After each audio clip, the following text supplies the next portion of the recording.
Vous savez, être acteur, c'est comme être mécanicien ou rugbyman.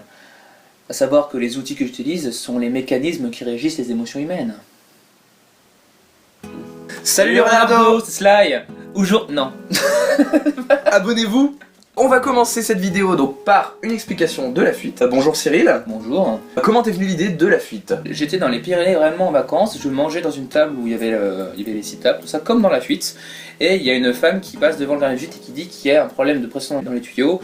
Moi, ayant remarqué qu'il y avait un problème du robinet, je me suis imaginé dire que c'est sans doute dû au robinet qui fuit depuis 3 jours. Et je me suis imaginé qu'elle me posait des questions. Et je me suis dit, tiens, c'est marrant, est-ce que je sois un plombier pour donner une légitimité à ce que je viens de dire? Puis qu'elle me fasse, vous pouvez pas réparer? Je fais non, pourquoi? Parce que j'ai pas envie et je me barrais. Donc t'étais en vacances, il y a un problème, et tu te fais un gros film sur le problème. Exactement.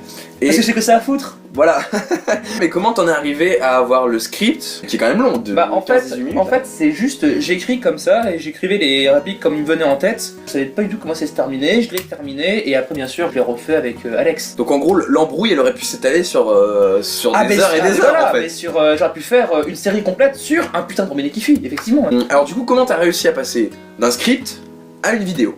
Et je me suis dit tiens c'est marrant, ça serait cool de faire genre une lecture et j'ai demandé à Alex qui avait fait 10 ans de théâtre de m'aider à le mettre en scène en fait. Et donc il a lu, on a changé 2-3 trucs, je l'ai réécrit pour que ce soit un peu plus du type lecture parce que... Dans un roman à chaque fois ça va être s'exclamative. Ouais voilà, et moi ça m'énerve, dire ah il s'exclama avec un léger ton ironique, me ferme ta gueule. Il y avait comme origine c'est une nouvelle, j'ai dû quand même faire des bribes de réécriture pour que ça colle bien, pour qu'on puisse savoir qui c'est qui parle, parce qu'il y avait par exemple un dialogue de 20 lignes, puis t'as aucun repris-il, questionna Bernard, machin, Voilà. donc du coup tu sais plus qui c'est qui parle quoi. Donc le challenge c'était d'arriver à faire comprendre qui parle par ton jeu. Et donc des fois avec des reprends Alex pour redonner cette part au narrateur et à la lecture, mais donc ça s'est fait comme ça, je sais même plus c'est quoi la question en vérité.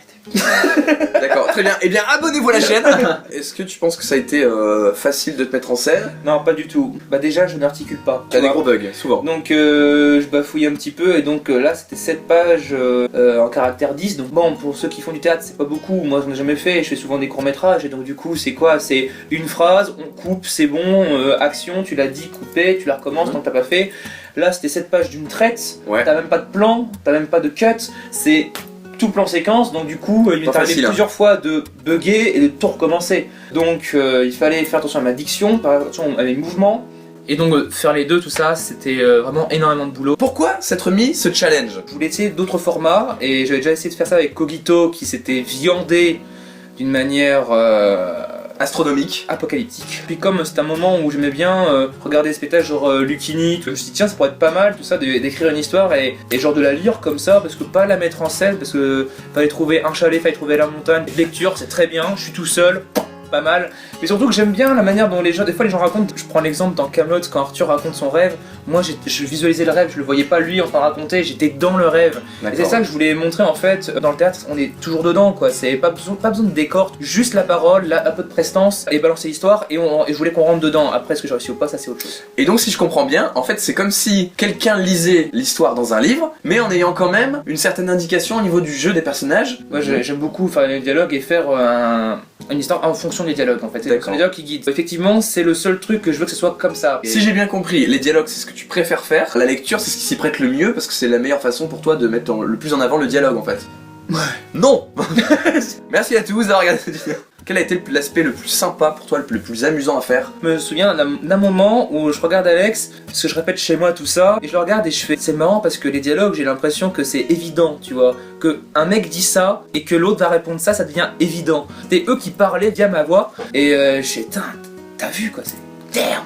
Mais alors ça ressemble un petit peu à du théâtre. Pourquoi tu l'as pas fait au théâtre? BAM! Alors déjà parce que il faut louer un théâtre, le jouer sur le théâtre, et il faut un public parce que sinon ça sert à rien. Moi j'aime beaucoup ce rapport cinéma-théâtre. Bon effectivement là ça bouge pas des masses parce que ce que je voulais c'était une lecture mais me rapprocher le plus possible de l'expérience théâtrale.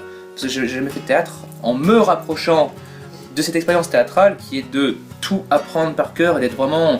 C'est limite c'est une transcendance quoi, ouais carrément c'est une transcendance ouais. Qu'est-ce que t'as envie de faire? Qu'est-ce que tu n'as pas envie de faire? Raconte-nous tout s'il te plaît. Déjà je réécris un projet un peu comme La Fuite, le court-métrage qui rentre dans le théâtre en fait, donc ça serait au début, il y aurait des séquences filmées il y aurait des séquences de lecture, D'accord. et au fur et à mesure, il y aurait le narrateur qui irait dans les scènes filmées, et le personnage qui irait, je lis en fait. D'accord. Avec même c'est même plus un plan séquence, ce sont des contre-champs.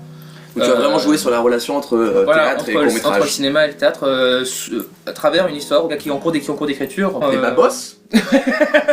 Eh bien merci Cyril pour toutes ces informations. J'espère que la fuite vous a plu. Si vous ne l'avez pas vu, vous pouvez cliquer sur sa tête pour aller voir la vidéo. Et sinon j'espère qu'en ce moment ça vous plaît un peu tout ce qu'on fait. On sort plus de vidéos, du contenu innovant. Si cette vidéo vous a plu, n'hésitez pas à liker la vidéo et à mettre un petit commentaire. N'hésitez pas à vous abonner pour voir nos autres vidéos. Et surtout, restez à l'affût. Et tout le